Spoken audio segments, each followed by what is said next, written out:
Prologue. 20 years is a very long time, no matter how you really look at it. Whether you've been around for that amount or longer, or if you're not even close to reaching that point. A lot happens in 2 decades. Technology changes, people change, and the years continue to count. It's a neat point in time to think about, as it really is just a launching point in many situations. With that, I'm here to fable the journey of Xbox from pre-launch to where it is today, as part of a celebration of 20 years, looking at the achievements in both a literal sense that you might unlock, to some of the ones that mark the biggest moments in the platform's existence. A look at 20 years of Xbox gaming. From the very games themselves, to the history behind those very experiences. The technical points, the hardware, and the magic that glues it all together. The key figures that made these experiences happen, and the ones that are here today continuing that legacy into the future. I hope you enjoy this tour, and dive into the time that has been 20 years of Xbox. Here is my Xbox 20-year documentary. Pre-Xbox era. If you're going to really dive into the history of something, you have to start from before it even really existed. That's the case with most things involving technology. They take years to develop, to come from concept to design, and eventually into reality that we physically interact with. Consider this the pre-Xbox era. The origins of the Xbox come about after the announcement of the PlayStation 2. The console from Sony, one that continues to be a key opponent to this day, was something that was directly seen as a threat to the PC. This perspective was headed by Bill Gates, worried that the PlayStation 2 console could threaten the PC's domination.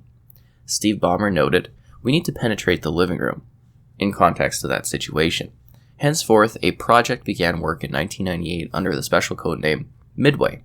There were 4 key engineers that headed this project from the Microsoft DirectX team. This included the likes of Kevin Marcus, Ted Haas, Seamus Blackley, considered the father of the Xbox, and leader Otto Burks. Combined, the team began to envision what this console might end up looking like and what it might be. There was a point, like with many projects, that the console needed a name. It's essentially branding, basically. Your product needs something that sticks and becomes definitive. There is, of course, Sony's PlayStation, or Nintendo and their self-focused naming. The Xbox name we know today was derived from a number of inspirations. This included DirectX Box, or the Windows Entertainment Project/platform.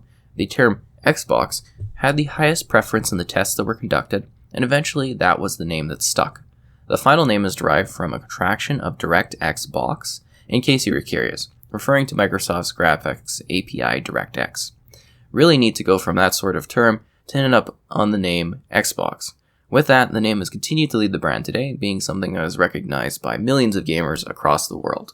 The announcement. You can't release a product without some sort of fancy announcement, and that's exactly what was set in motion as the development of the product continued to be underway. The system was officially announced by none other than Bill Gates at a keynote presentation during GDC on March 10th, 2000.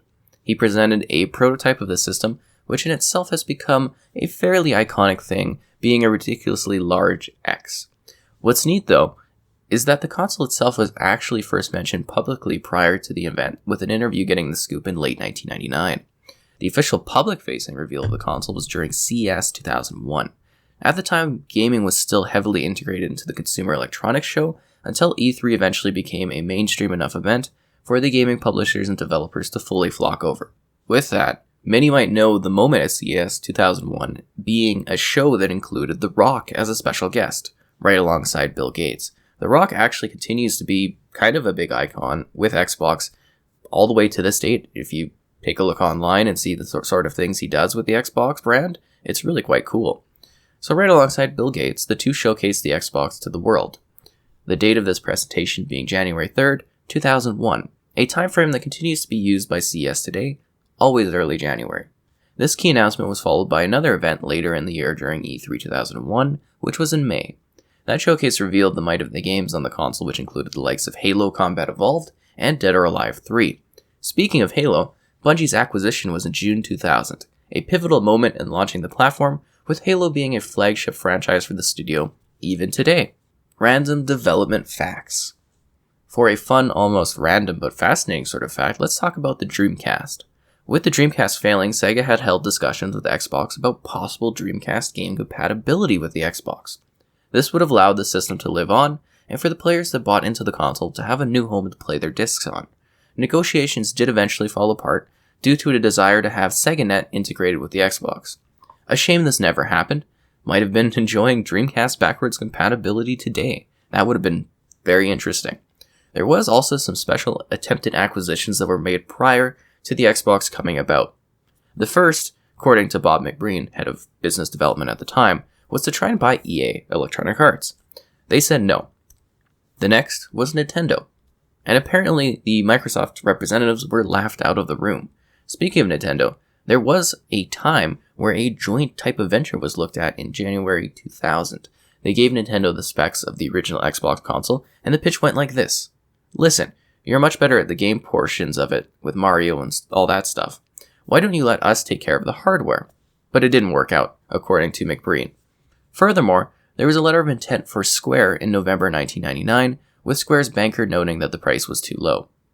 This continued even further with Midway, but Microsoft couldn't figure out how to make that work due to a lack of value. These specific acquisition attempts were detailed in a Bloomberg interview, with that being the source for the acquisition information detailed in this segment. Xbox release. After all the hard work and development on the console was complete, it was time for Microsoft to release their entry into the gaming market. The date of release within the North American market was November 15, 2001. The console ended up selling 1.5 million units before the end of that year.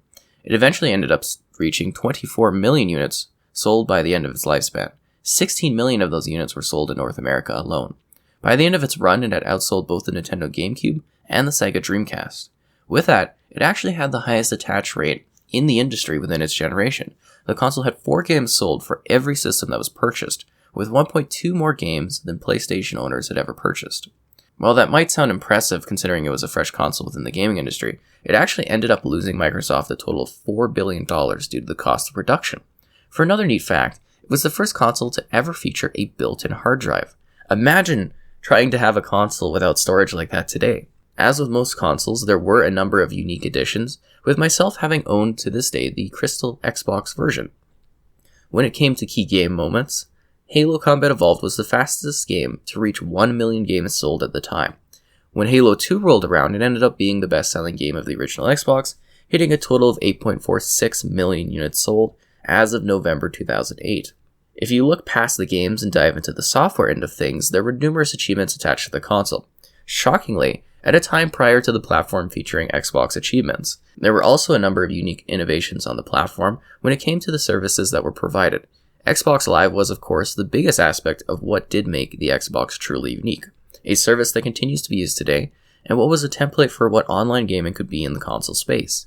Xbox Live originally launched in November 2002 and required a subscription to make use of it. That is basically how it is now, aside from the free-to-play games no longer requiring the paid tier as of 2021.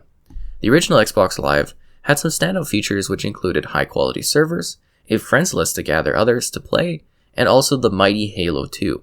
If you don't recall, Halo 2 was a benchmark for competitive gaming on the console, and a general juggernaut of a title for its time. Xbox Live continued to grow, hitting over 100,000 subscribers in its first week of operation. It hit more than 250,000 subscribers within 2 months of the service launching. Eventually it went to hit on over 1 million subscribers by July 2004, that then doubled to 2 million subscribers by July 2005, a mere year later. The numbers of course don't stop there, with it hitting 3 million subscribers in July 2007, and eventually more than 20 million subscribers by May 2009.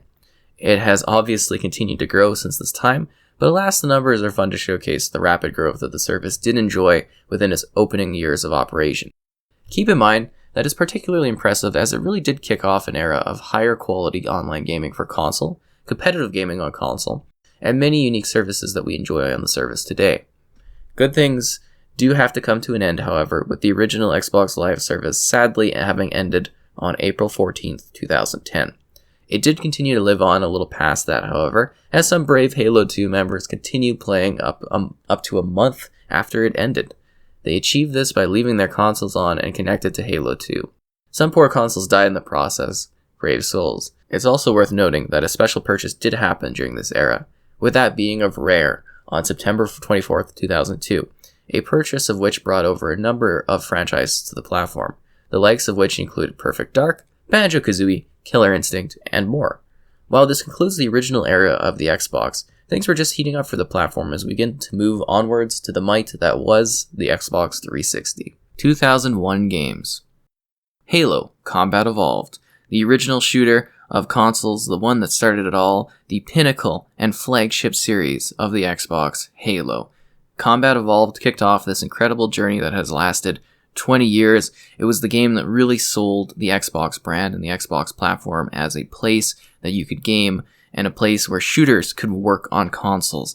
It was an epic journey with the Master Chief and Cortana, whether you were going through the single-player campaign or engaging with others in LAN battles in the original multiplayer. It really has started, basically, the franchise that we know and love, and it kicked off gaming on Xbox as we know it. SSX Tricky, this snowboarding experience where you're able to trick it up or just compete and race down the hills and the slopes with these intense, wacky, weird characters. A true thrill ride, a joy ride, and an exciting experience that I spent way too many hours playing back in the day. Return to Castle Wolfenstein. This intense single-player experience has you dealing with a number of insane occult type things to do with the German forces. It's a battle against evil as you infiltrate and then discover these haunting sights in this epic shooter featuring intense battle moments and really some over-the-top segments as well as you dive into the dark secrets of Castle Wolfenstein. Fusion Frenzy, the original party game on the Xbox. It's basically like Xbox's Mario Party type of scenario.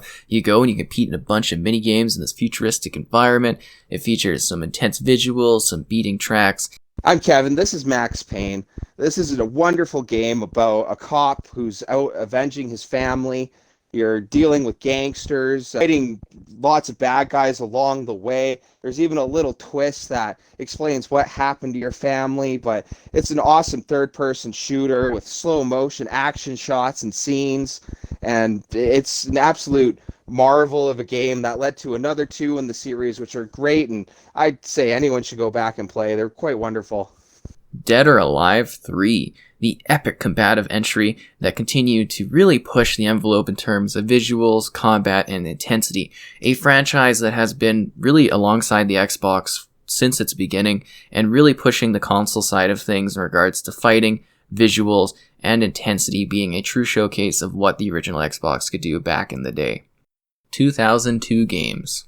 Jet Set Radio Feature, this follow-up to the exciting and action-packed experience that so many love from back in the day. This features intense graffiti, evading the cops, and enjoying some really futuristic environments in this beautiful, intensive, cel-shaded type of experience. Mech Assault. This is one of the first games that played on Xbox Live. It is an epic mech-based experience where you go around blasting other mechs, causing lots of mayhem and destruction, and feeling the weight of you going around in either the single-player campaign that has a plot scenario, or battling against others online, using a range of different mech combinations and options.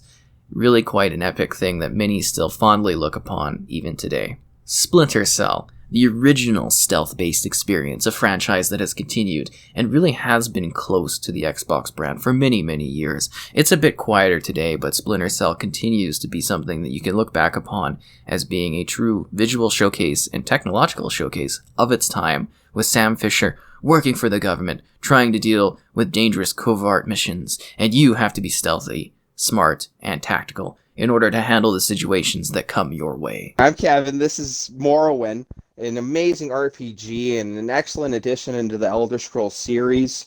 It's got many options and many different things you can do, some things that aren't even seen in the other games. It's an original Xbox title that's only gotten better with time, especially with helping in the loading of it. This is a great addition to the series. Be prepared to read what they have to say, but it's great for the lore, and yeah, have fun with it. Blinx the Time Sweeper. This is one wacky, weird, time-based experience where Blinx heads in to try to save, well, time in this particular scenario. You're working through missions, battling these monsters, collecting these gemstones in order to create these combinations, in order to blast and do things, and you're always battling against the clock in order to finish levels as quickly as possible, to catch everything, to defeat everything, and then move on to the next one, featuring some quirky cinematics, and just, this is one weirdly unique experience. Soul Calibur 2, A tale as long as time, in a battle for the edge sword. Anyways, this is Soul Calibur 2, an epic experience, a fighting game for the ages, one I absolutely loved when I was younger. Just loved this game. It was so epic, it was so action-packed and intense, and on Xbox we had Spawn as a special, unique playable character. 2003 games. Hi, I'm Kevin. This is Knights of the Old Republic. This is an amazing Star Wars game with lots of lore behind it. It's a wonderful tale of good Jedis fighting in a civil war against the Sith after the Mandalorian War. You're running around with a great plot twist to your character. You have a wonderful crew behind you with great, awesome characters running around supporting you. Lots of planets you can go to. It's a must-play in my mind for any Star Wars fans. Crimson Skies, High Road to Revenge, set in alternate 1930s. You are going around on the adventures of Nathan Zachary, leader of this fortune hunter's heir pirate gang. This is a epic dogfighting, action-packed arcade flight sim sort of experience where you are blasting people out of the sky, completing objectives, and enjoying what was just a really fun time. Beyond Good and Evil. This is an action-adventure game with some elements that are puzzle-solving oriented. You play as Jade, a photojournalist that is basically living in this strange lighthouse scenario, which also doubles as a orphanage for the children that have been left, lonely due to the attacks by the Doms. I know. Unbelievable, am I right? SSX3, perhaps considered the best in the snowboarding series. You're hitting the slopes with a range of crazy wild characters, tackling these wild scenarios across these really imaginative, again, slopes and mountains and hills as you aim to get tricks and become tricky, or also just to race and become the best out there as you compete against others in a series of unique environments and races to become the best. Star Wars Jedi Knights Jedi Academy. This is a single-player experience where you are learning from Luke Skywalker or more directly Kyle Katarn. You come in, you get to pick your own character. It's an RPG experience. You get to choose your path. You make decisions that will either set you on the light or the dark. You get to battle across these unique and iconic locations from the Star Wars universe as you really forge your own path with what I would still say is the best lightsaber combat out of all of the Star Wars games that have ever released. A truly iconic and great experience. Voodoo Vince. This is a really unique platformer where you are moving around as this voodoo doll through these messed up locations and challenging scenarios, battling against the odd boss in this really unique experience that even was given a remastering years later for the Xbox platform. A classic within the lineup, and perhaps a niche and overlooked title that is actually a really charming experience. 2004 games. Halo 2, the pinnacle of the original Xbox in terms of being the biggest game on the platform at the time. You will once again step into the shoes of the Master Chief as you team up with the Cortana and begrudgingly work with the Arbiter as the Arbiter begins to understand from his perspective within the Covenant exactly what the Prophets are up to as they begin to be edged out by these new fearsome brute creatures. Halo 2 not only features an epic single-player experience that continues that narrative, it also features, again, the blueprint for online multiplayer gaming on consoles. It really was that iconic experience that kickstarted competitive multiplayer gaming in that space, featuring many epic matches, game modes, and experiences that many even enjoy up till today. Halo 2 was an epic experience and a well-loved game. Fable. The original RPG experience from the Fable franchise brought a level of magic within the lands of Albion as you went about being a young child that grows and has to deal with these issues to a hero that really is a savior of the land as you battle against these mystical creatures in a way that only Lionhead Studios could truly provide us. It was such a magical experience and a charming series that will be continuing in the near future. Spider-Man 2, based on the movie, Spider-Man 2 is something that many consider the best Spider-Man game ever created. It definitely was a massive experience for its time as you enjoyed an open world setup, worked through a campaign that expanded upon the universe of the Sam Raimi films, and it was just really an epic web-slinging time that I know many look back fondly upon, and something that really was just an enjoyable time. Doom 3. This was an intense horror-based experience. It took the shooter that you knew and loved, and it really twisted it into a more of a dark, explorative experience where you are trying to make your way through bars while demons are popping up, darkness is happening, and you're just trying to blast your way out of this place where everything is just going literally to hell. It's not a great time, but you will try to survive.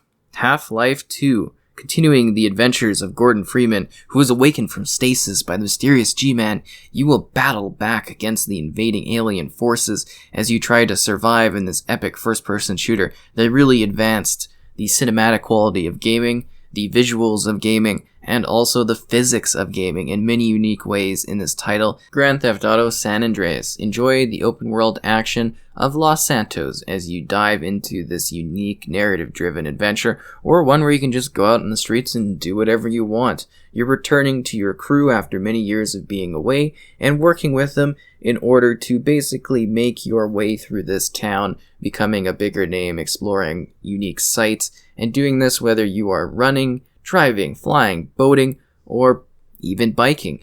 2005 games. Conquer.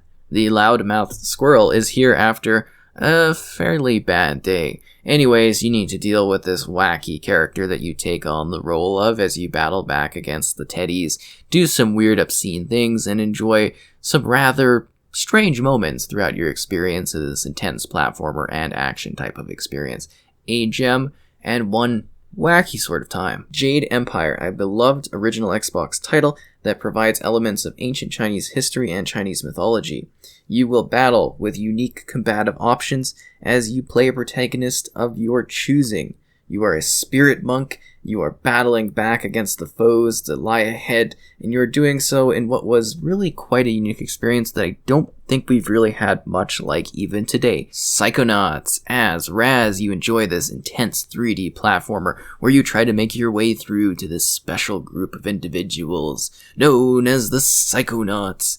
You are basically a young child, and you are trying to show off that you have the abilities and the powers to dive into the issues that lie deep behind the minds of those around you and those that you're trying to impress. Stubbs the Zombie. I absolutely loved this game when I was young. I went and I played it at a friend's. We spent so many hours enjoying what this experience had to offer in this wacky over-the-top campaign with one of the best soundtracks in all of gaming. Huge, now today artists kind of doing these covers of these wacky, weird songs that sound so great.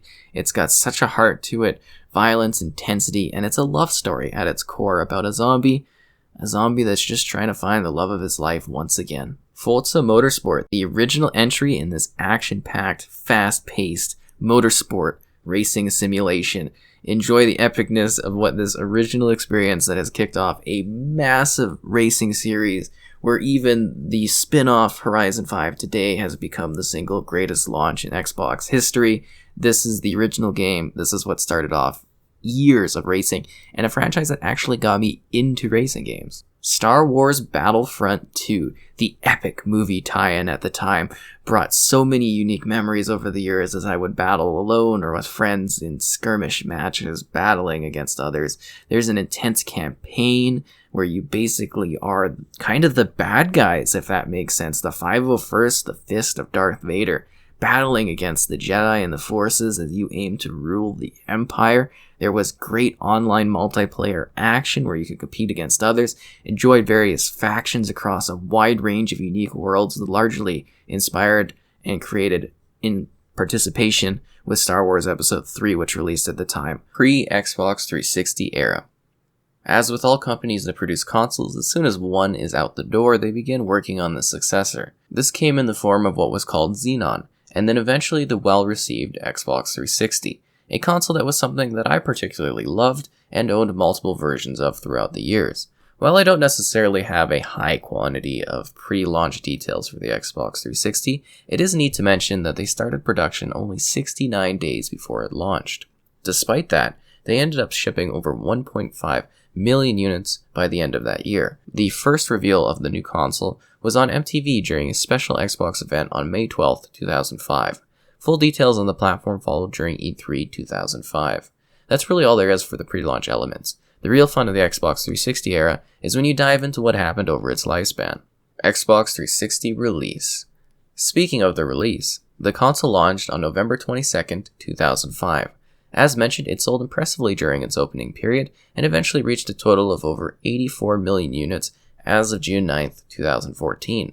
The console launched with support for some of the original Xbox's library, having the ability to play 461 original Xbox games. I myself spent too many hours enjoying the thrills of Halo 2 multiplayer on the Xbox 360. When it comes to the gaming, there were many impressive feats in regards to sales and achievements in general. A number of highs were hit by the console, being a device that many thoroughly enjoyed and have warm memories of. I should also mention that it was the first time that Xbox achievements were available, with each full game having support for unlocking up to 1,000 gamerscore. Some varied oddly during this time period, gamerscore-wise though. Lots of experimenting was done in regards to the achievements.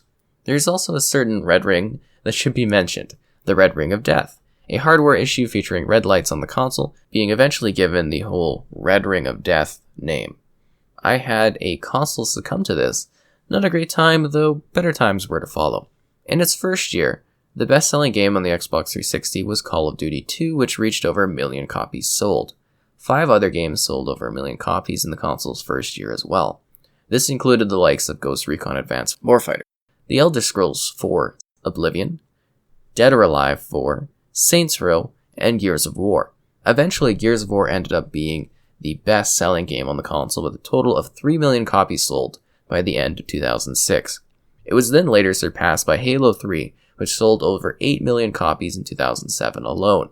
Halo 3 was a bit of a hit, one might say. Gaming in general also went over a bit of a motion-controlled phase in which everyone was aiming to jump in on the craze that was largely ignited by the Wii. Xbox's take on this was Project Natal, a name that had been present for quite a while until it finally took on the moniker of Kinect. The Kinect was a device that released on November 4th, 2010 in North America. I bought one right away, having pre-ordered it, as I was excited to see what this form of gaming had to offer. The initial release of the Kinect came bundled with the Kinect Adventures. What's interesting about this is that the game actually ended up being the best-selling title on the platform with over 24 million sales. That largely had to do with it being bundled with the Kinect, which itself was a massive hit. It was the fastest-selling consumer electronics device ever, according to the Guinness World Records. This was after it sold a total of 8 million units within its first 60 days. Over 24 million units have been shipped as of January 2012. The number later increased to over 35 million sales as of October 25, 2017, making it a massive hit as a peripheral. It features some unique skeletal mapping technology that was capable of testing 4 people simultaneously with a feature extraction of 48 skeletal points at 30 Hz. That might sound random, but it's actually quite an impressive technological tracking feat, at least for its time. There was another accessory that was available for the Xbox 360, which was a little less successful. That was the Xbox 360 HD DVD player, which was present in 2006. The device was part of the side that ended up losing the format war to Blu-ray, and the support for the format ended in 2008.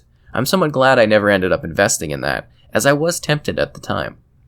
Getting back on track for some better news for the platform, there were some neat innovations on the platform in general. This included Xbox Live Indie Games, XBLIG, which allowed for indie creators to release smaller games for the platform, without the support for achievements. There were some neat gems on there, as I imagine many might know their favorites. I'll quickly note some, such as I Made a Game with Zombies in It, Murder Miners, and Avatar Legends. This was of course just a smaller area in comparison to what was the Xbox Live Arcade. That service launched on November 3rd, 2004, with a special relaunch that kicked off with the release of the Xbox 360 on November 22nd, 2005. It was originally fueled by Microsoft points, which later became actual local currency. The arcade originally had some smaller releases such as Pac-Man or Feeding Frenzy, which grew to bigger games such as Battlefield 1943, and then later sort of morphed into just regular releases that we enjoy today within the store. Xbox Smart Glass was also a thing you might recall from the Xbox 360. It was part of the craze that was using a second screen instead of watching the main screen we had. It was an awkward time as mobile phones were stealing the show and integrations were being made. It allowed you to have a second viewing experience with a number of games supporting it. It launched as a companion service on October 26, 2012 to coincide with the release of Windows 8, which allowed new connections through extra devices. Another brief offering to mention were the Xbox avatars, where you could buy clothing and props for a virtual you.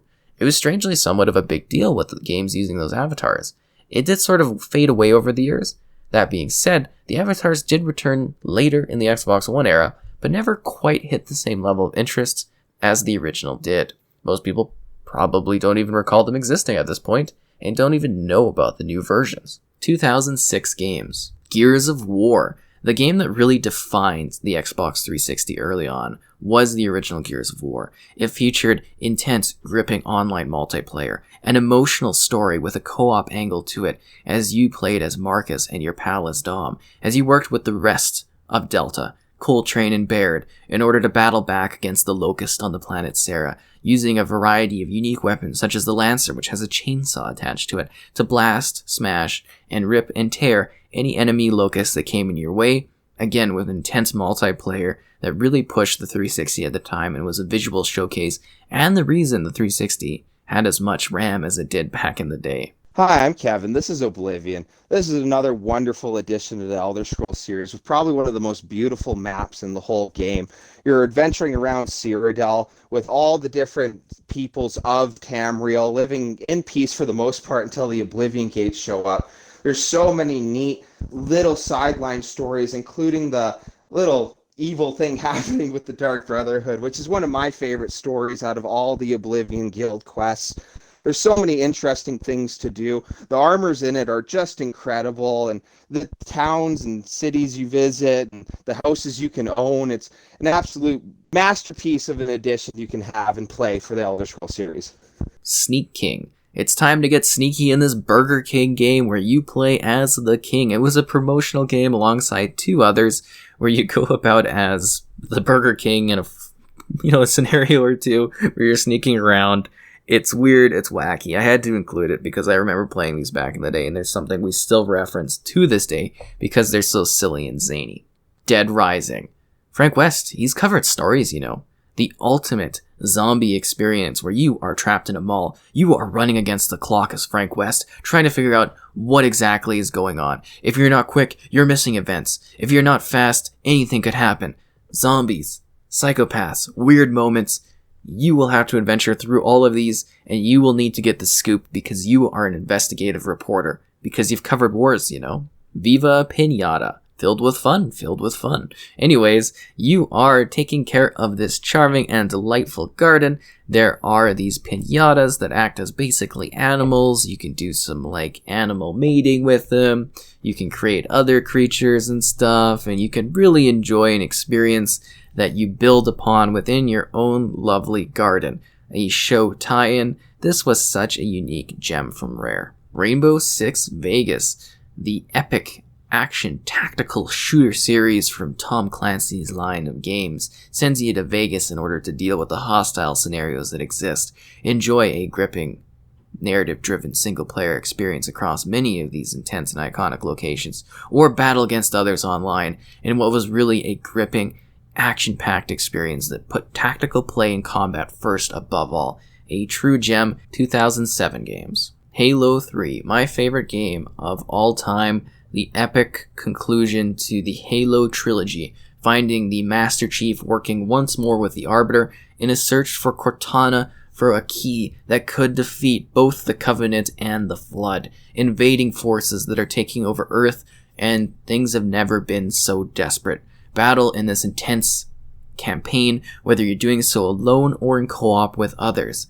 Then there was the gripping, intense multiplayer that really pushed Halo to the spotlight in terms of competitive play in that era. It was a massive deal. There were map packs. There was Forge to create your own maps. It was a huge deal. It was a big deal for its era. The game was massive. It was an iconic part of what the 360 is. If you're playing the 360, this might be the game you associate the platform with. Call of Duty 4, Modern Warfare. The greatest entry in the Call of Duty franchise, in my opinion. This one really elevated and basically set the standards for multiplayer games as we know them today. The perks systems, the prestige system, the loadouts with class options in order to customize your combative soldier online, the gripping multiplayer setup that was very competitive, unique, gripping, and mature. It was very intense and visceral.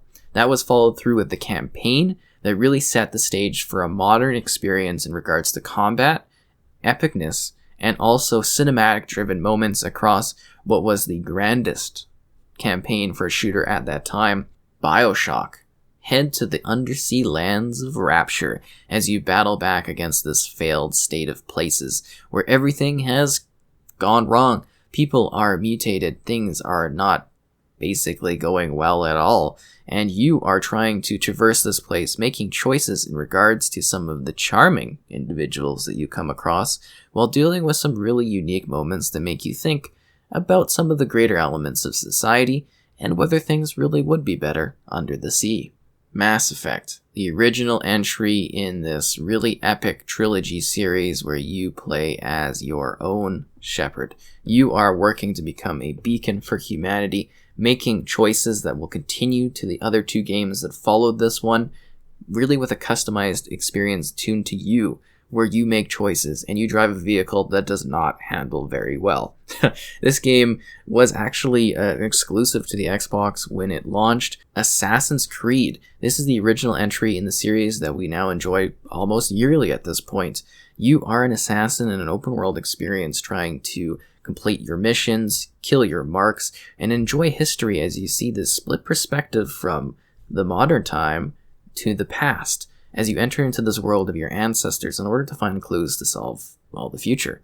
It really was a unique experience and something that has grown to an absolutely massive franchise. Crackdown, the game you bought in order to get the Halo 3 multiplayer beta. Now, Crackdown is a great, wacky, over-the-top, open-world experience where skill for kills, agent. Skill for kills. As you blast everything in your sight, discover a hidden dark secret, and just use some wild weapons along the way, as you aim to become a bigger, more powerful soldier, whether you do so alone or in intense co-op action. 2008 games. Grand Theft Auto 4. I heard you liked to go bowling? Anyways, enjoy this open world experience in Liberty City in what was a very expansive and just massive continuation of the GTA franchise. You head into this town where you learn, well, you never really can escape organized crime, you're always sucked in. Blast and deal with folks in this new world in a land of freedom, opportunity, and basically discovery as you enjoy this massive, large-scale environment. Fable 2, considered the best entry in the Fable franchise, you are able to do so much more in a much bigger, more expansive take on Albion. You become a hero that you choose. You can customize your character and grow over time, and you can do this alone or in co-op as you explore this wide range of unique locations with this fantastical environment, cheeky humor, chicken-kicking action, and you can also become a bit of a big name as you buy property, expand land, and even have a significant other that you can, keep, faithful to, or maybe go a little bit off the rails. I'm not here to judge. Fallout 3, which is a game I really think set the standard for RPGs at that time in regards to role-playing and the freedom of choice within this environment. You had all of these dialogue options where your choices directly impact the wasteland that you are exploring. You make entirely your own character and you go out and you explore. You do the campaign missions, or you go off and figure out some kind of weird side story. There's companion options, there's new ways to mix up what's happening, and it's something you can replay multiple times over as you continue to dynamically alter what's going on in this world, and have a really epic time while doing so. Left 4 Dead, the original zombie cooperative survival experience where you're working through a campaign with others, or going to the versus to compete against others, being the humans against the zombies. Well, basically the survivors against the zombies, but you're battling across these unique campaigns in single player or co-op action. There was also survival mode where you're just trying to survive against waves of never-ending zombies for the longest time. Battlefield Bad Company, where you are working in a squad of outcasts as you battle and take some gold. You will be working across this unique campaign that is humorous, action-packed, and quite expansive. There was an intense multiplayer experience that really kicked off a level of destruction and combat that we hadn't really seen on the consoles really at that time. It was a big deal. Rush was a key game mode there. Gears of War 2. This was a very well-loved continuation of the Gears of War franchise that brought, once again, an epic story where you are now taking the fight to the Locust, and it sets the stage for the third game in that regard. Once again, enjoy co-op with another player, Marcus, Dom, and once again, Baird and Coltrane working together to battle back against the Locust. Enjoy a large-scale multiplayer competitive experience where you fight against others, or work together in horde mode as you compete against waves of never-ending Locust monsters, or well-set monsters across waves. You know what I'm talking about. Gears of War 2 was a very big deal, and a game that I really did love. It had a very rough opening launch in regards to the multiplayer matchmaking. I'll never forget doing the midnight and having to deal with that, but it is a special game and a great one. 2009 games. Call of Duty Modern Warfare 2. This was the big one. Call of Duty 4 set the stage for really the technology that we have today in regards to how shooters work, but Modern Warfare 2 really took it to the next level in terms of the massive amount of players that enjoyed this experience, loved it, and fondly look back upon it today. An epic story that continued the events of the first Modern Warfare, while building them out even bigger with grander scale situations and scenarios that are very, very memorable. The multiplayer kicked it up a notch too, adding many epic continuations and advancements to the scope of the first game's classes and customization, with larger, more intense scenarios for you to battle upon against others. Halo Wars, the Halo franchise spin-off that brings a real-time strategy stamp to the franchise, where you will be battling back against the Covenant forces, or maybe playing as them, depending on what mode you're doing. Enjoy this unique campaign experience with the spirit of fire as you get to work and get to know this team as they deal with the early days of basically the Covenant War. Assassin's Creed 2. Take on the role of Ezio as you once again use this dynamic connection to the future and to the ancestor of the past, where Ezio explores this large-scale environment where basically you get to experience what many people consider the best Assassin's Creed entry in the entire franchise.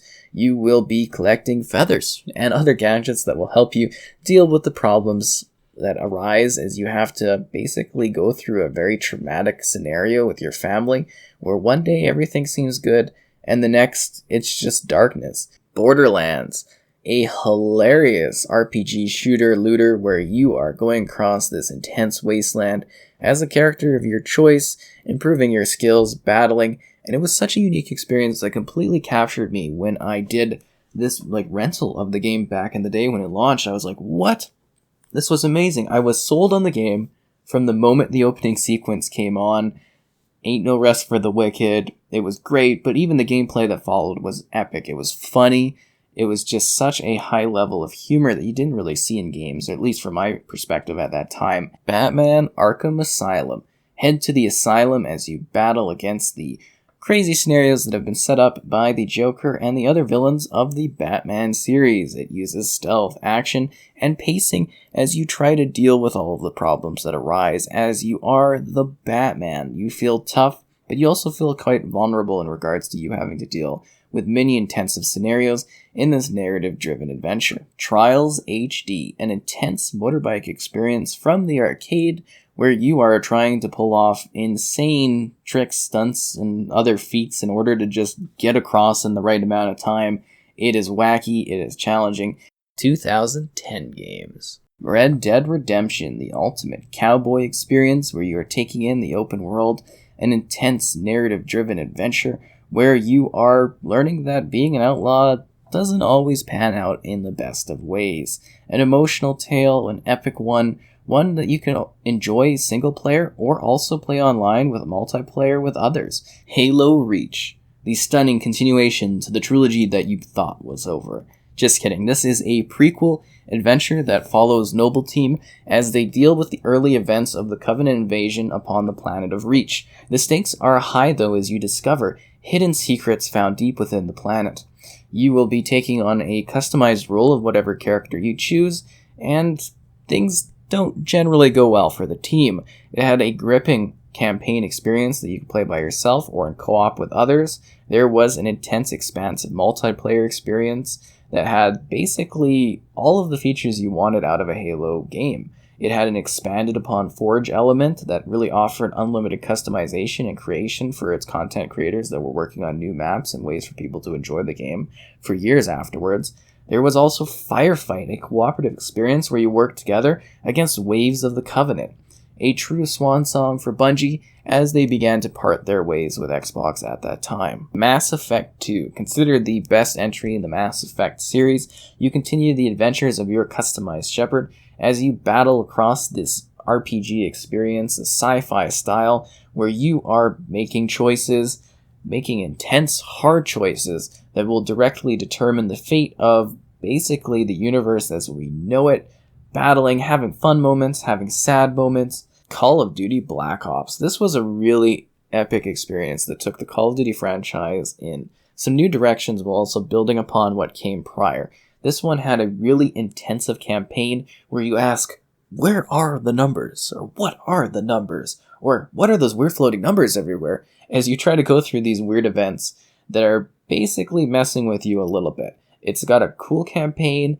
and it's got an even intense multiplayer experience that you can enjoy as you battle with others through a variety of unique maps in a very different setting. There's also wager matches, which were more like party games that you can enjoy. To top that all off, the best zombies experience out of all of the Call of Duty games, featuring a massive selection of maps, remastered maps as well, and it was just a really fun time and a great overall package that I think is still a defining entry in this overall Call of Duty franchise. Fallout New Vegas. If you like Fallout 3, why don't you head down to Vegas and make some more unique choices in this very large, open-scale look at this particular wasteland, but also a very pristine Vegas kind of core area. You will continue to make choices and explore this world in whatever fashion or way you want with a customized character that was just trying to deliver a package.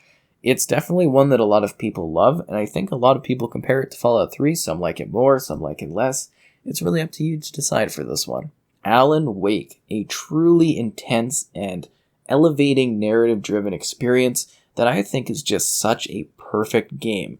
You use light, as in a flashlight or other light sources, against the darkness. You're trying to find out what happened to your wife. Where did she go? It is such a great psychological thriller that I do think was a defining and story-elevated experience that other games at the time really couldn't compete with in terms of quality. A true gem from Remedy. 2011 games.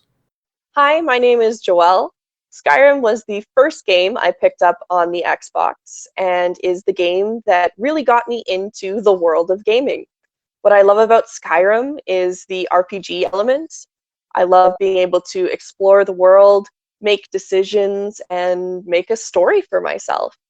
Skyrim is a wonderful, fantastical world, and I love fighting dragons. What can I say? Gears of War 3, the epic conclusion to the original Gears of War trilogy, finds basically our heroes, Marcus, Dom, Coltrane, and Baird, with an expanded grouping of characters to support them as they deal with the remnants of what's left of basically the people of Serra.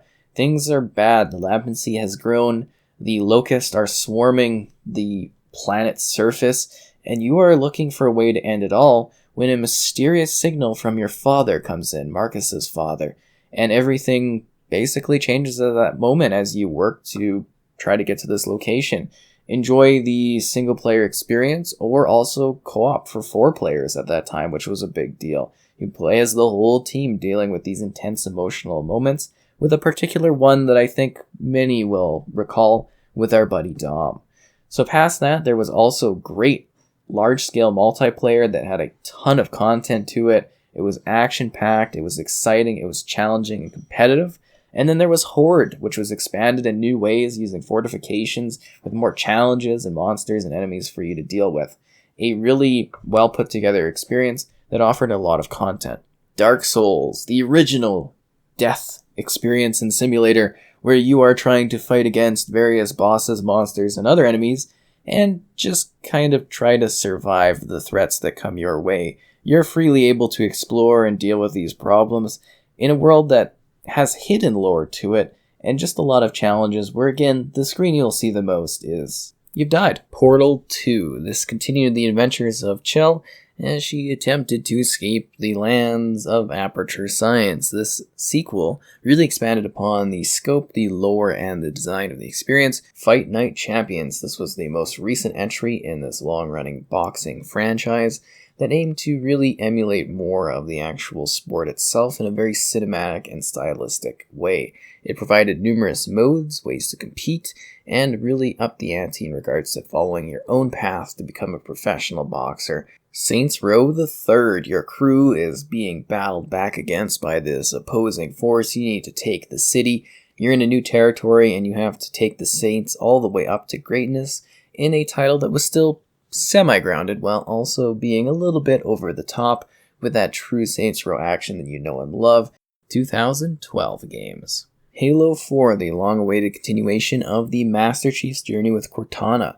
Cortana is dealing with rampancy, which means she's breaking down and has glitches. You need to work with her in this most human and emotionally based entry in the series, where you are battling against this mysterious force after having awakened and now landing on a shield world. It's got a gripping campaign to enjoy alone or in co-op. There's also an expansive multiplayer experience with refined forge, improved custom games, and a host of new options for competition and competitive play. Faster gameplay, more action-packed gameplay, and gorgeous visuals really did come together to provide a stunning experience that did deliver what was a great new start for the Halo franchise. Borderlands 2. Well, the first one may have been about ain't no rest for the wicked. Well, this is no place for a hero as you battle against the very charismatic and super well-loved Handsome Jack, a person that the franchise can't seem to get by anymore, it seems. It's weird how much they are locked into that character. There's Butt Stallion, there's Tiny Tina, there's crazy stuff. This was definitely the upgrade to the original game that I have always wanted and had always wanted. And they really did deliver something that felt bigger, it felt just as funny, tonally it was just perfectly on pace with the one that came before it. Forza Horizon, this is the first entry in what became a very long-running and expansive spin-off of the mainline Forza Motorsport franchise. This is all about taking in the open world of this large-scale environment that features unique racing opportunities, new ways to compete.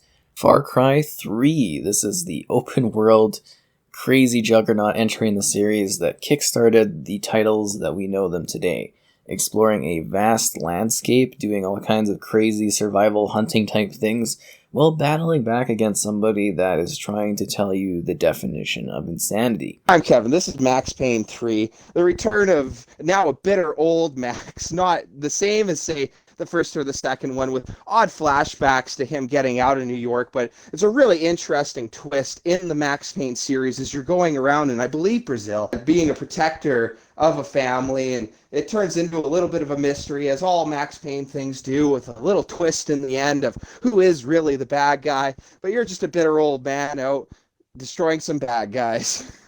Minecraft. So this was the date, May 9th, 2012, where the 360 version of Minecraft finally released on the platform. Microsoft later went on to buy Mojang and Minecraft, and it's just really exciting to look back upon this particular title for this year, because it was a big deal seeing this come to console. It was expansive, and it continued to grow with new updates and changes over time, and it was something I almost spent unlimited hours playing and exploring with, whether I was doing so by myself, with friends, or with random people online. Minecraft has been a big part of the channel, and it's something that I've continued to love over the years as it has continued to change and thrive. Pre-Xbox One era. There was a big shift in gaming during the time leading up to what was eventually the Xbox One. There were metrics that led way that gaming consoles are being used for more casual services such as watching movies and shows on, say, Netflix. This was the market that the all-in-one Xbox One was mostly designed for. Originally codenamed Durango, the console was revealed on May 21st, 2013. The original reveal faced an absolute ton of criticism. This ranged from consumer hostility to an onslaught of jokes. The mockery included calling it the X-Bone, alongside making jokes about TV, sports, AI fish, and Call of Duty. There were issues that many raised, including the use of DRM and privacy. These factors eventually became critical hits against the new Kinect 2.0. It did have a rather fascinating feature, which was a family members program where 10 individuals could share games. Another being digital resale of games, and the use of a disc as granting you a license, a digital license, to play a game without the disc after an initial usage. These two components were removed pre-launch in favor of a more traditional model after the backlash against digital-only usage, with digital usage being basically what everyone uses today when gaming. Whatever the case, the response wasn't great, with E3 that year being a follow-up event to focus on the games for the platform. That event also faced issues with a cost that was $100 more than its competitor that was also releasing at around the same time, the PlayStation 4. It was a rough time ahead of the Xbox One's launch, filled with doubt and a negative momentum that was carried deep into the lifespan of the console. You can still see the lingering effects of this time even today, a generation apart from when it happened. Xbox One release. The all-in-one Xbox One launched on November 22, 2013 in North America. It sold 1 million consoles within its first 24 hours and over 2 million units in its first 18 days on sale. It was the first time that an Xbox console received a mid-gen refresh, where not only did a more powerful console come into play, but a complete revamp of the base model was also present. This was in the form of the Xbox One S, codenamed Edmonton, which was initially revealed at E3 2016 and later released on August 2, 2016. Then later in the form of the much more powerful Xbox One X, codenamed Scorpio, which was revealed at E3 2017 and later released on November 7, 2017. The Xbox One X was also the first console I ever received to review, so it's a meaningful one to me. The special codename of Scorpio also somewhat stuck with a special limited edition being available that had a Scorpio style to it. A neat fact that you might have never known is that the Xbox One X circuit board has a small image of Master Chief riding a scorpion imprinted upon it. When it comes to peripherals, the Kinect 2.0 was a key bundled feature, initially being part of every launch Xbox One. That was, of course, until Xbox One was having issues competing with the PlayStation 4. In a way of saving costs, they debundled the Kinect and eventually discontinued it altogether for the platform. It was no longer Xbox On to turn on the console, as the lights were shut out on the motion controlling device. It did, however, live on somewhat in later projects, as with Microsoft's HoloLens devices, which share some of the same technology. This generation also saw some upgrades to the controller in terms of a slightly more advanced Elite controllers line. These gamepads were notorious in regards to their quality, with many often falling apart and or having other mechanical type problems. There was also one more really cool option for controlling the Xbox, that being the adaptive controller. It was an option where anyone could game, with many additional options for accessibility. Looking at the legacy of the Xbox brand, a special feature was added with an announcement being on June 15th, 2015 during the Xbox E3 event. That was actually my first time attending E3, so I was there when the big announcement was made. That, of course, being the Xbox backwards compatibility program. Xbox 360 titles would run at no additional cost and would have access to the current generational features. Over time, this program continued to expand, featuring hundreds of games from the Xbox 360 library, and then eventually some titles from the original Xbox library as well. Some of these games even received a special Xbox One X enhancement upgrade, allowing them to look visually better than they ever had before. In the case of the Xbox 360 library, only a few of these titles received this upgrade, whereas every original Xbox title that was backwards compatible received the improvements to its visual fidelity. When it came to services, there was the move towards being PC-oriented through the Xbox Play Anywhere program. Buy it once digitally on Xbox or Windows 10, and own it on both platforms. Almost all first-party games and titles embraced this option, allowing players to easily access first-party Xbox titles or third-party ones as well on both platforms easily. This actually paved the way for what became Xbox Game Pass, a growing subscription service for either platform that offers quick access to hundreds of games across the two platforms, depending on what tier you go for.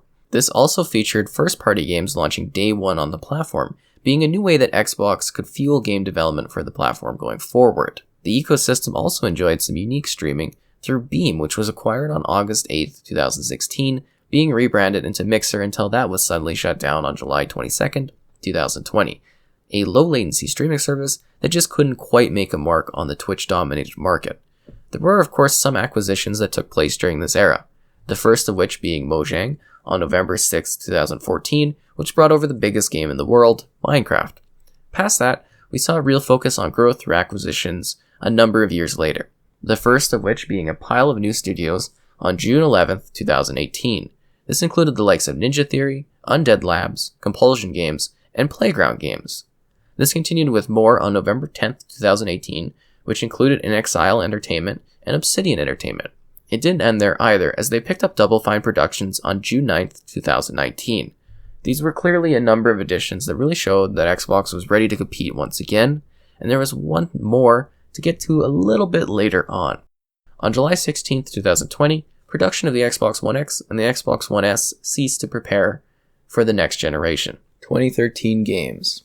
Rise, Son of Rome, a intense hack-and-slash experience set against the Roman era, a period of time which I love and feel is really underrepresented in gaming. It was a really intensive journey and a really gorgeous one that truly showcased what the console could do at the time. It also features some fun online multiplayer that I played quite a bit of with a friend, where you do some gladiator type things where you're like, are you not entertained? Dead Rising 3.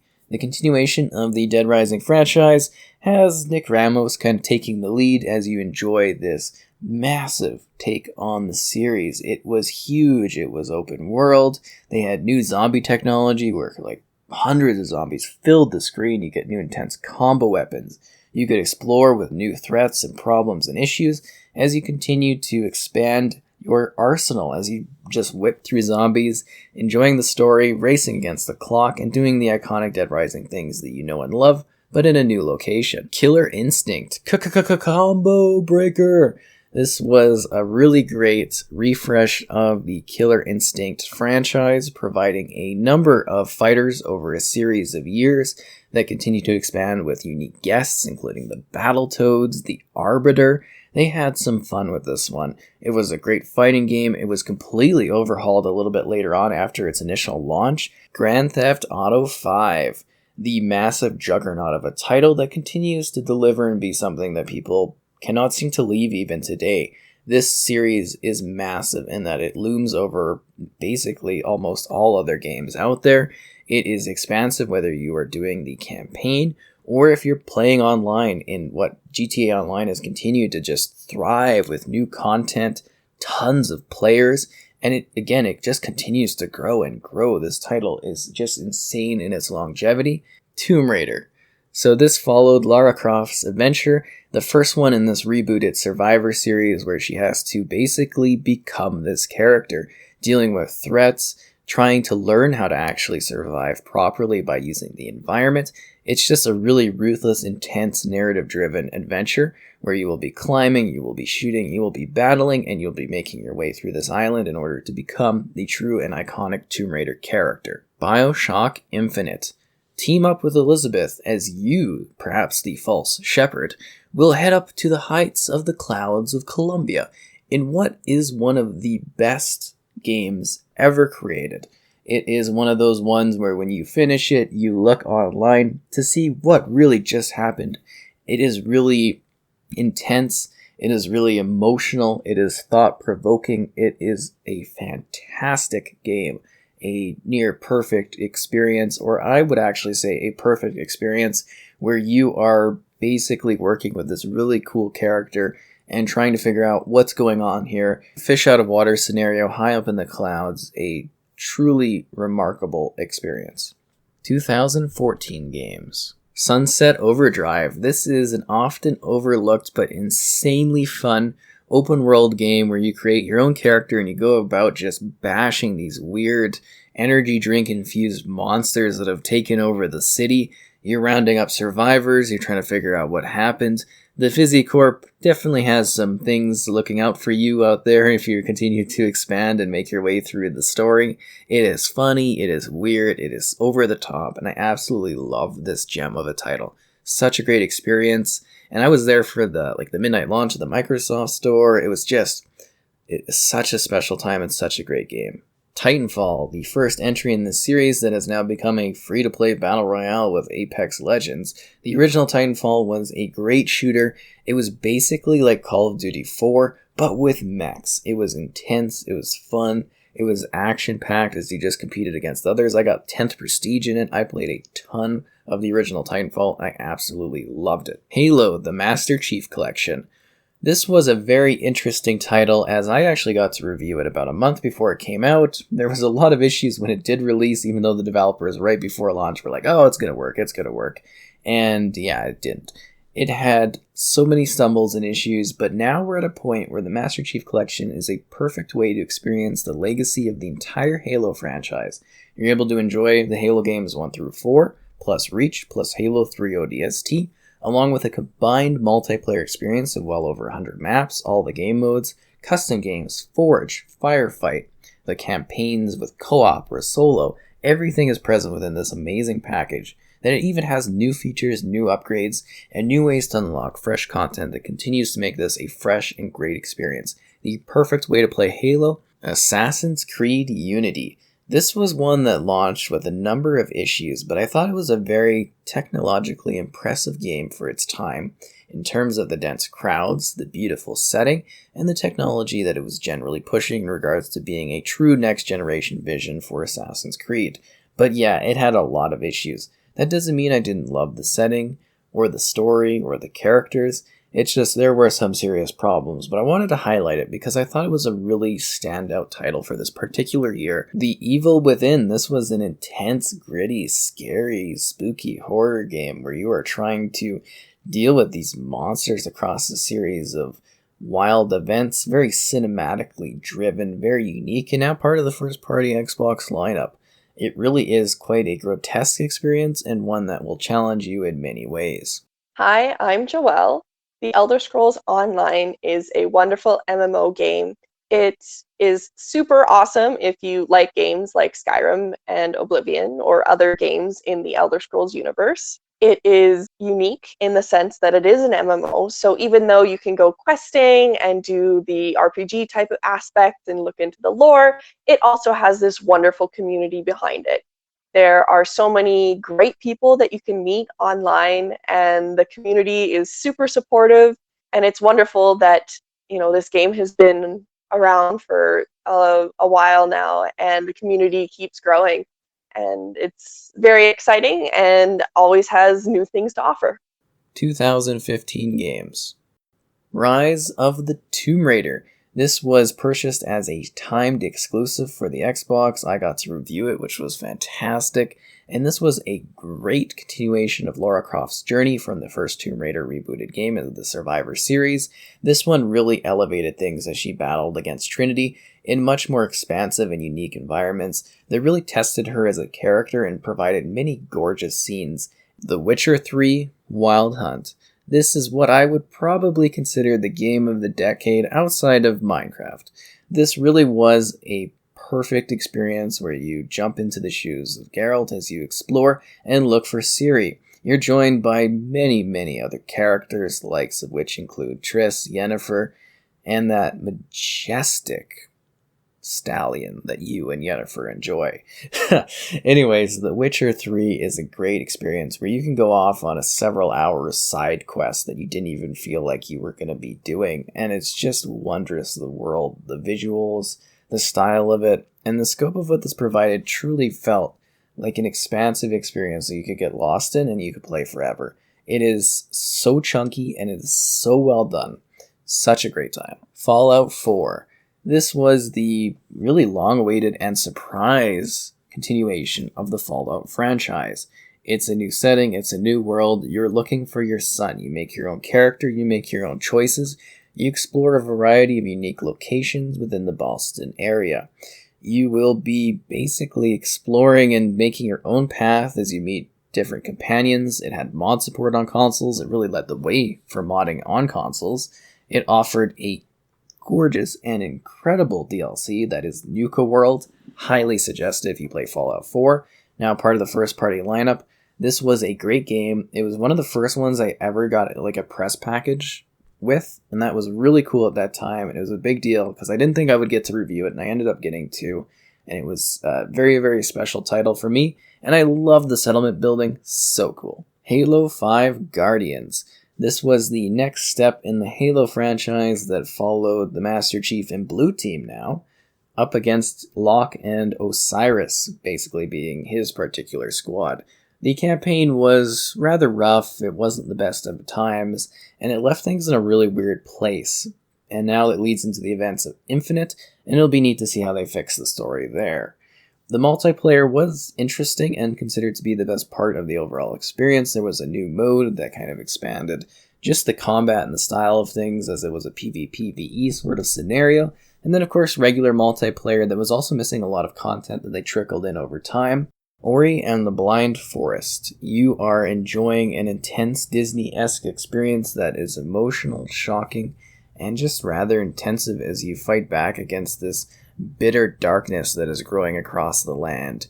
You are going to have to heal things, save the lands and the locations, and deal with the creatures that have arisen, and you will battle against large-scale foes, and just really enjoy this crazy journey that I felt was really hardcore upon launch, that they've since made a little bit easier and more approachable for players to enjoy in what is one of the best and standout experiences from the Xbox One's lifespan. Life is Strange, an episodic series that you can now enjoy entirely at once today. A gripping mystery. You play as Max, you're paired with Chloe, you have the ability to adjust time, to rewind things and make choices. Your choices will directly impact the lives of those around you as you figure out what exactly happened to this mystery girl while getting your bearings in a city that you were once in. I love this game.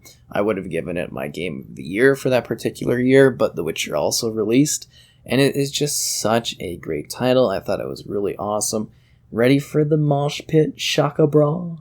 2016 games. Unravel.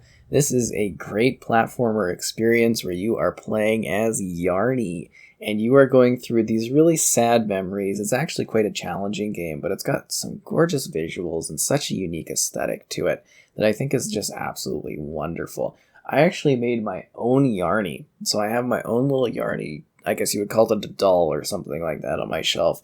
Yarny is the best. This is such a great game and such a wonderful experience that was such a surprise when it released.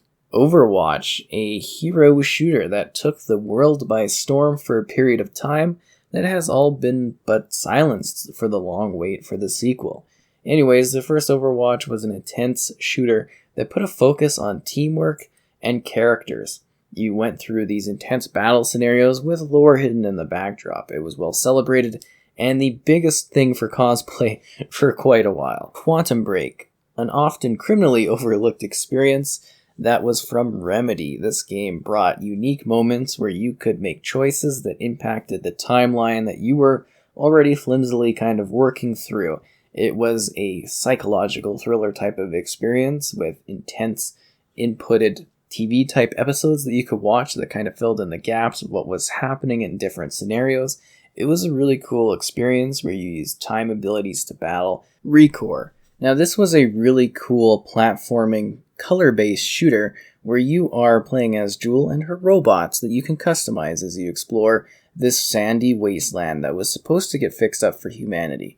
Something went wrong, and this is actually a really great title that they improved with the definitive edition. Now the launch state of it was rather rough, the loading wasn't good, and I will say to this day, the tower dungeon at the end of the game is terrible. That being said, the story here is actually really good. The character's really cool. And I do wish that they would do something new with this franchise because I think it has the potential to become an actual franchise. We happy few. Things have not been going well and you need to take your joy in order to forget the woes of the world around you. This is a wacky, sort of insane experience that feels very Bioshock-esque. It is now under the Xbox first-party lineup, and I can't wait to see what Compulsion puts together next. Doom, also known as Doom 2016. Doom. Anyways, the Slayer is back, ready to just tear, rip, and cause unlimited carnage across the surface of Mars as you battle against demons and other monsters in the campaign that's gripping, or you also enjoy the strangely fun and intensive multiplayer action. 2017 games. Cuphead, a charming and long-awaited release that features shooting action as you work in local co-op or by yourself as you battle these crazy bosses. It's basically a boss battling game with some segments where you're doing some run and gun. It is so stylistic and gorgeous though. It has such a unique art aesthetic to it that makes it absolutely stand out against maybe any other game out there in terms of its design, its music, and it comes together for a very visually pleasing game that is reminiscent of an earlier period in animation, but in a gaming scenario. PUBG, also known as PlayerUnknown's Battlegrounds. This was a very interesting title at its time because it blew up really, really big, and then it came to the Xbox, and it was something everyone was playing. Everyone was playing PUBG at the time. I had tons of people that I hadn't seen in a while were coming on there to battle as we tried to survive and make our way across this intense, challenging scenario where we're just trying to be the last one left, whether we're doing that by ourselves, in groups. Prey, an intense sci-fi experience that continues to twist, turn, and surprise in many ways as you try to make your way through this expansive space station, figuring out what exactly is going on and fighting some of the strangest creatures that you could imagine, because they definitely do mimic things here or there. Hellblade: Senua's Sacrifice. Now part of the first-party lineup, you follow this individual in what I would call ASMR of the video game. Put on some headphones and have a great time as you see this woman grieving the loss of a loved one while dealing with these intense, monstrous things in what is a very narrative and cinematic-driven experience, and one of the best games out there in the modern era in terms of its storytelling and the issues that it dives into. A wonderful and must-play experience. Super Lucky's Tale. This is a really charming and lovely 3D platforming experience that is perfect for all types of audiences.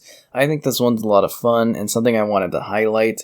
When I was at PAX West that particular year, I got to go and chill and take a picture with Super Lucky when he was going along out in the crowds. It was really cool, and I think this is just kind of a charming title that maybe some overlook. Halo Wars 2. The surprising continuation of this real-time strategy series that actually really, once again, upped the ante in regards to following the Spirit of Fire, continuing the Halo storyline, and doing some really unique things with the characters that were there in the first game, as it aimed to provide not only a more expansive campaign experience, but also a multiplayer one that was really larger in scale. 2018 games. Sea of Thieves. Head out there to explore the seas as you do so with others in order to complete random objectives or just have your ship kind of get blown up. Play it however you want as you solve riddles to find hidden, sunken treasure chests, explore ruins, battle against skeletons and other players. The Sea of Thieves is a massive experience and one that was a lot of fun. I thought it was really cool right off the bat, and it has continued to expand in many ways that people continue to enjoy it today with new fresh content. Red Dead Redemption 2. The ultimate cowboy experience again. This is a very, very large game that offers almost unlimited exploration and discovery, whether you're doing that in the campaign that really showcases once again that being an outlaw isn't necessarily the best. There is also the multiplayer elements that didn't quite hit the mark in comparison to the campaign. Fallout 76. While it was a very rocky start for this one, they have since turned it around in regards to adding story content that really makes it feel like a traditional Fallout game, featuring perhaps one of the better open world experiences of Fallout in terms of like the setting and the design. The launch of this game really was empty. It felt lonely despite being a multiplayer focused version of Fallout. I always wanted a Fallout game that I could play with a friend, and it feels like they missed the mark by removing NPCs, by really making it feel lifeless. It's gone through many new refreshments and upgrades, and since then it's actually become a solid experience. Shadow of the Tomb Raider. The final entry in the Survivor series where Lara Croft actually becomes the Tomb Raider. I'm sure it will be continued, but this basically caps off that original trilogy. You will explore larger environments than you've ever seen before, while diving into the questions of really, is Lara Croft the good character here, or is she making decisions that are hurting and impacting others in a negative way? It's quite interesting in regards to the story, the scope, and the increased level of challenge within the different areas that you can visit, in what is the biggest entry in the series to date. It also was something that was particularly special for me because I was flown out by Square Enix to actually see the Shadow of the Tomb Raider reveal. I was there when they announced it. I got to play an hour of it. I got to have a little party thing. It was really cool and such a treasured and cherished moment in my gaming career at this point. I'm Kevin. This is Kingdom Come. This is a wonderful game that I hold dear to my heart. It's a wonderful little tale taking back to 1403. Super ultra immersive for the time you're in. You're being a knight, basically peasant to a knight, Lots of different little itty-bitty twists here and there to keep you interested. Great DLC stories, especially when you get to play as Teresa. It's an absolute wonderful game with a huge dueling combat system. If anyone's a sword lover, they should really play this game. State of Decay 2, the expansion upon the original State of Decay game that offered a much larger in design sort of experience as you explore this vast location trying to basically keep your survivors alive. It's hostile out there. There are many zombies out there to get you, and you need to stock up supplies, build up a fort, and try to make your way in this world. 2019 games. The Outer Worlds. This was basically what I call Fallout in space. It is a lot of fun. It is not something that is endless, and I appreciated that. You make choices, you make decisions that impact your experience, and you can play through it multiple times, changing up what happens. Get your companions. Explore these weird worlds as you enjoy this land of capitalism where the corporations manage this really failed system. It's fun, it's weird, it's quirky, and it's something that I absolutely just thoroughly enjoyed. Control. My game of the year for that particular year, you will be going into this unique facility and figuring out what's happened. You are taking control of this unique weapon, and you're battling back against these monsters and creatures that are basically taking over this really weird, strange facility.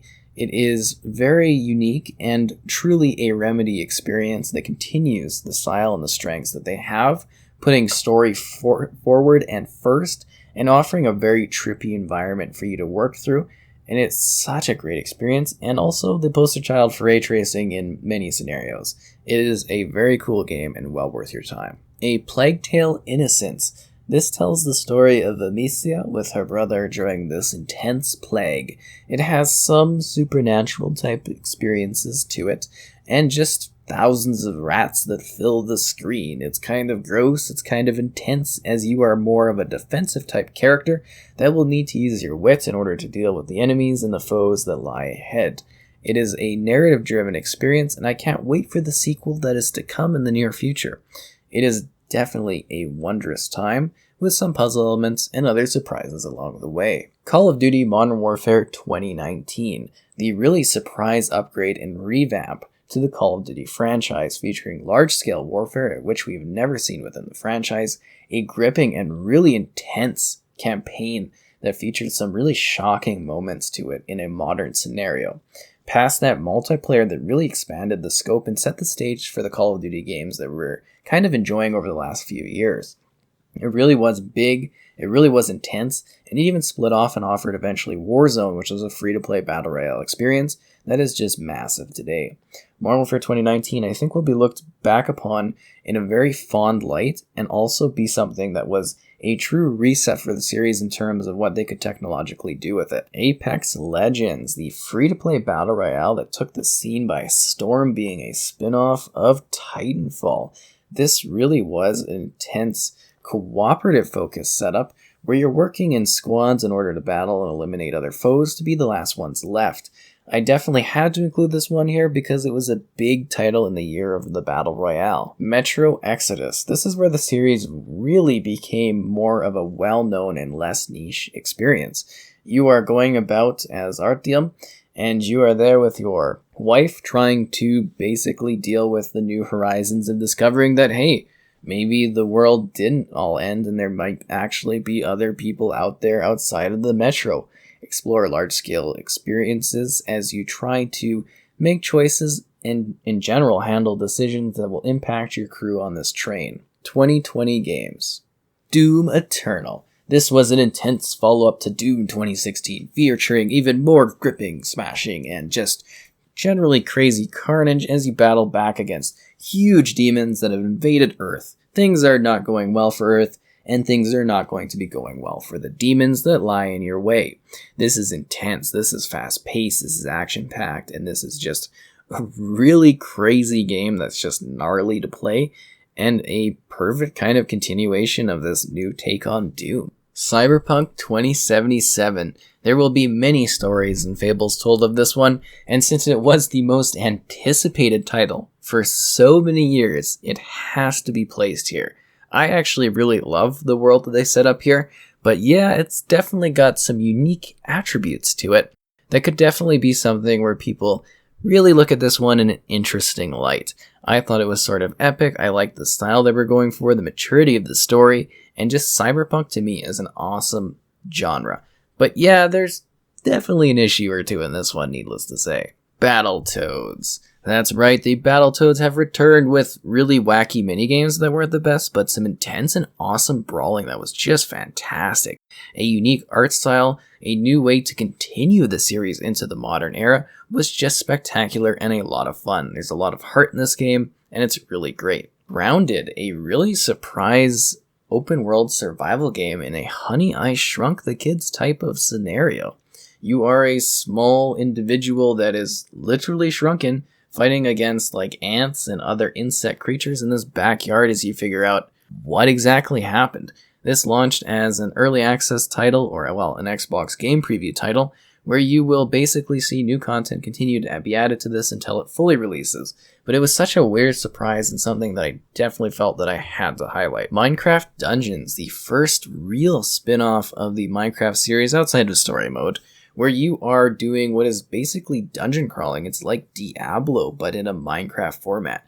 It strangely and perfectly works as being a fun, exciting time for you to enjoy as you go about exploring, taking on quests, and basically finishing these different missions in unique ways as you power through different tiers. It continues to expand with DLC and now moving on to post-launch seasons that will continue to add new ways for you to explore and battle and hack and slash your way to victory. Wasteland 3, a really mature, intense, turn-based experience featuring some twisted scenarios, crazy characters, and intense moments the whole way through. Now part of the Xbox first party, this was a great showcase of what inXile can do, and I can't wait to see what comes next. 2021 games. Psychonauts 2, the surprise continuation to Psychonauts that took place, well, basically years later after that first one launched, but the story itself takes place right after the events of the first game. You're going about once again as Raz, trying to deal with the problems and issues of those around you. The traumas within the brains of these unique worlds are what you deal with and what makes you unique as you use your powers generally for good in order to help these people out. It's a very emotional story that digs into the past as you get the band back together to deal with a problem that has been sitting far too long. Halo Infinite, the long-awaited, very long-awaited return of the Master Chief as you deal with this brand new open-world type of planet where you are exploring, battling back against the banished forces that have arisen, and generally figuring out what's going on with Cortana as you deal with your new companion, the Weapon. She's quite sassy. There's also an expansive multiplayer offering featuring many ways to compete against others in what is supposed to be the biggest multiplayer sandbox experience to date. Microsoft Flight Simulator. It's basically the entirety of the world and the love of aviation. You can explore any single place you'd like across the entire planet in any scenario. You can fly and land on your house, you can go to the Eiffel Tower, you can go to the Great Wall, you can go to the Arctic. You can go anywhere you want with a series of planes, flying in realistic or more casual type arcadey ways. This is the whole world alive in Flight Sim, and it's beautiful. MLB The Show. So for the first time, baseball simulation to a high degree has landed on the platform.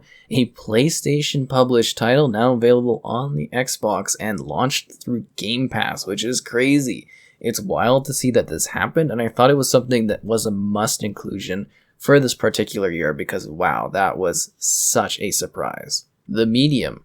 This is an intense psychological thriller that follows Marianne as she deals with the trauma that has basically grown and risen throughout this really decrepit location that she is visiting. As she searches for something deeper, history and mystery of the past is really great. Again, narrative-driven experience and a excellent title that I thoroughly enjoyed. Age of Empires 4. It's been a long time, but this is a perfect continuation of the real-time strategy series. It is on PC, but it's part of the Xbox Game Studios, and I thought it was a really great addition to add because I think this is such an excellent experience and something that is so much fun to play. It is amazing that it actually returned, and it's something that I just was blown away by, and I had to include it. Even though it's not specific to the console side of things, it is part of the overall brand of Xbox at this point as they continue to grow in new ways. Pre-Xbox Series era. While rumors were definitely aplenty for the Xbox Series lineup, the first official showcase and tease of the next generation console was during E3 2019 under the title Project Scarlet. The full name and reveal of the actual console was a complete surprise during the Game Awards in December of that year. That showcase presented the Xbox Series X, including teases for games on the platform. This was followed up at a later time with the reveal of the Xbox Series S, which was in September 2020, following a leak of the console. Funnily enough, the Series S had been hidden in the background of a previous video that Xbox head Phil Spencer had done during July 2020. Other codenames that swirled around this time included the likes of Anaconda and Lockhart. I can't, of course, shift over to the release of the console without mentioning a last-minute big acquisition. That being, of course, the purchase of ZeniMax Media on September 21st, 2020, which included the powerhouse publisher of Bethesda. That brought the likes of The Elder Scrolls, Fallout, Doom, Wolfenstein, Quake, and ever so much more to the Xbox family. Xbox Series release. The next generation line of Xbox consoles released on November 10th, 2020, with both the Xbox Series X and Xbox Series S being available. The former was the higher end model, whereas the latter was designed to become an easier way to get into the next generation of gaming. I was quite lucky to have reviewed the Xbox Series X, having it ahead of its release, which was quite personally a big deal. As of September 30th, 2021, the family of consoles is estimated to have sold over 8 million units, selling them as fast as they're being made. The story for this generation is of course in active development, but some details can be discussed as of this time. The consoles were designed with a focus on new storage speed with Xbox Velocity architecture and had a host of special features.